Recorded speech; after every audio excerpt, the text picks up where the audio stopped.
Você é capaz de acreditar no que os seus olhos veem ou no que a floresta esconde? Hoje nós vamos conhecer a lenda do Ayangá, o espírito de todos os bichos e de bicho nenhum. Esse é o Da Lenda ao RPG especial Bestiário do Folclore Brasileiro.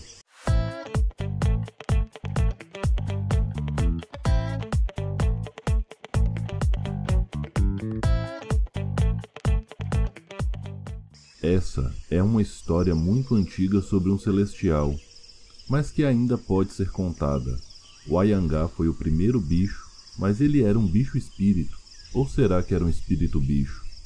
Nessa época, a carne ainda não existia. Quando o primeiro bicho carne se fez presente, esse espírito pegou emprestado a sua existência para conhecer o mundo físico. E ele fez a mesma coisa com o segundo, com o terceiro e com todos os bichos. Foi dessa forma que o bicho todo aprendeu o canto do pássaro, o bote da cobra ou o ruminar do boi. Eram tempos onde os espíritos e os animais viviam em harmonia e o homem ainda não havia pisado na terra. Porém, veio o homem, e com o homem veio a civilização, e com a civilização veio a necessidade de dar nome às coisas. Esses nomes eram dados não pelo que a coisa era de fato, mas sim pela forma com que os homens interpretavam o que ela poderia ser. E quando chegou o momento de dar nome ao espírito de todos os bichos e de bicho nenhum, esse ser foi denominado de Ayangá. Porém, na hora de dar nome ao espírito de todo o mal, esse espírito foi chamado de Ayangá. A escolha do nome Ayangá para essas duas entidades espirituais foi orientada pelo fato que a verdadeira natureza do Ayangá ela é desconhecida, a verdadeira aparência do Ayangá é desconhecida e tanto esse todo mal como o todo bicho eram forças espirituais que possuíam os animais. Ocorre que as palavras têm poder e os nomes têm ainda mais poder. Compartilhando seu nome com o ser de todo mal, o Ayangá começou a ter a sua natureza corrompida. E para retardar esse processo de corrupção, o Ayangá se dividiu em muitos pedaços. Um pedaço para cada ser conhecido e um outro pedaço para cada ser desconhecido. Dessa forma, pode-se dizer que toda criatura tem um pedaço do Ayangá que a representa. O tempo passou e as histórias foram sendo contadas e contadas e contadas. Algumas pessoas dizem que o Ayangá ele se manifesta como um animal de tamanho muito maior do que deveria ter, porém, se você trata com respeito a natureza e os animais, o Ayangá não vai te atacar. Talvez ele se porte até de maneira amistosa, talvez ele te proteja, talvez ele cure as suas feridas, ou até mesmo que ele devolva a vida para alguém que morreu de maneira inesperada e há pouco tempo. Por outro lado, aqueles que tratam a natureza com crueldade são caçados pelo Ayangá e destruídos por ele. Relatos dessas pessoas de comportamento mesquinho e maligno dizem que o Ayangá emite um som extremamente agudo e que ao ouvir esse som os animais da floresta atendem ao seu chamado e atacam a presa do Ayangá. Além disso, dizem que dos olhos do Ayangá sai uma torrente de fogo infernal extremamente poderosa, capaz de queimar toda a carne e os ossos do infeliz que cruzou seu caminho até que não sobre nada além de carvão. E ainda há uma terceira versão da história, que dizem que o Ayangá é o vento que passa e te dá um calafrio na espinha quando você está sozinho no meio da mata. Trazendo para o RPG, o Ayangá é mais uma das criaturas do nosso folclore que é extremamente poderosa. No Pathfinder 2 e no D&D ele é um monstro de nível 14 e no Tormenta 20 ele é um monstro de nível 13. No Pathfinder e no D&D 5 ele tem mais de 200 pontos de vida e no Tormenta ele passa de 600 pontos de vida. A primeira coisa importante para a gente ter em mente quando a gente vai tratar o Ayangá como uma ameaça a ser enfrentada dentro do RPG é a natureza dual desse ser espiritual. Ele é neutro e ele é considerado celestial e ínfero ao mesmo tempo. Aqui nós também temos um monstro da categoria Elite e ele compõe duas categorias básicas de monstro em si.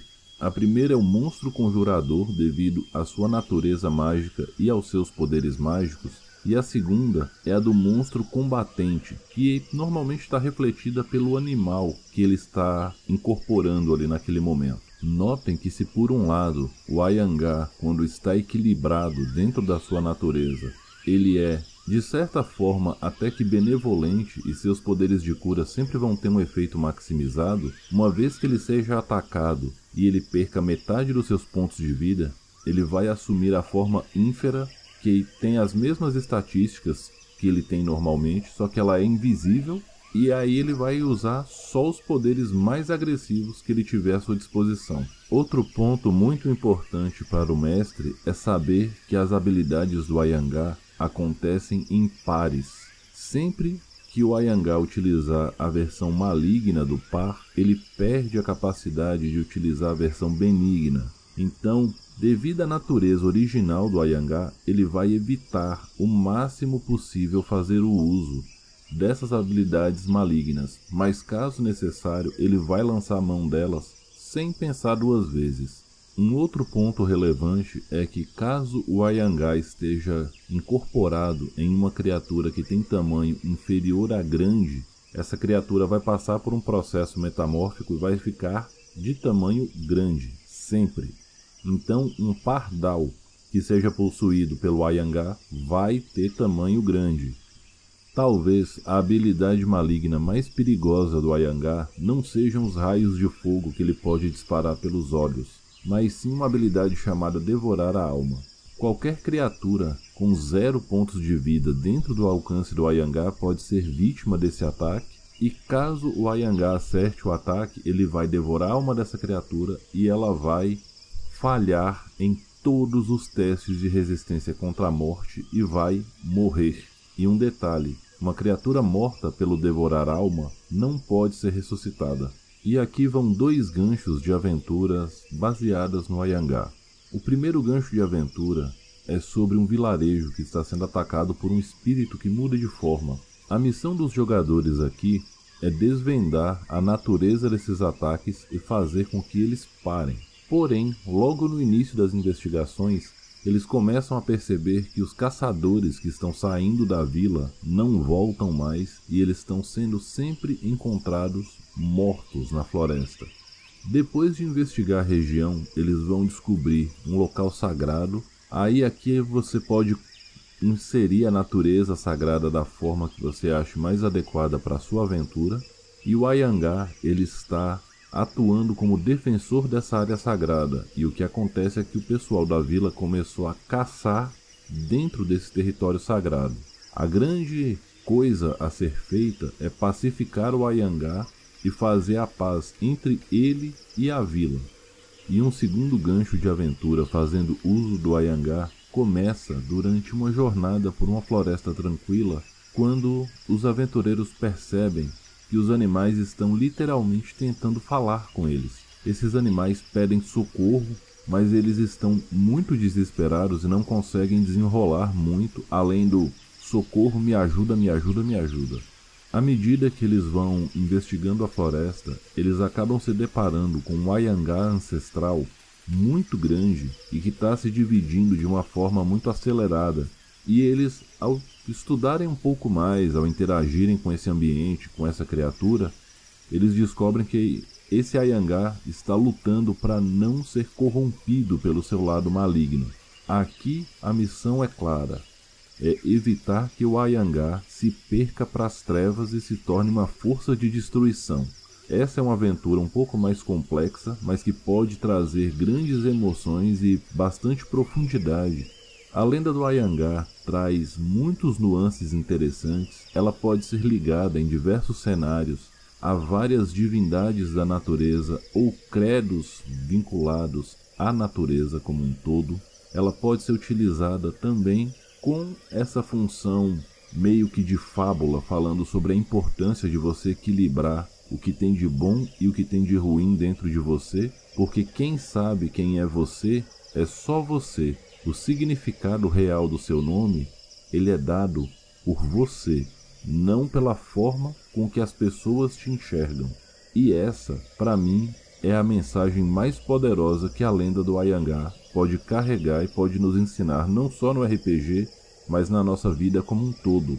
Para conhecer as estatísticas do Anhangá adaptadas a cada um dos 3 sistemas que a gente citou aqui, confira o Bestiário do Folclore Brasileiro, lembrando que tem uma versão do bestiário para cada um desses sistemas.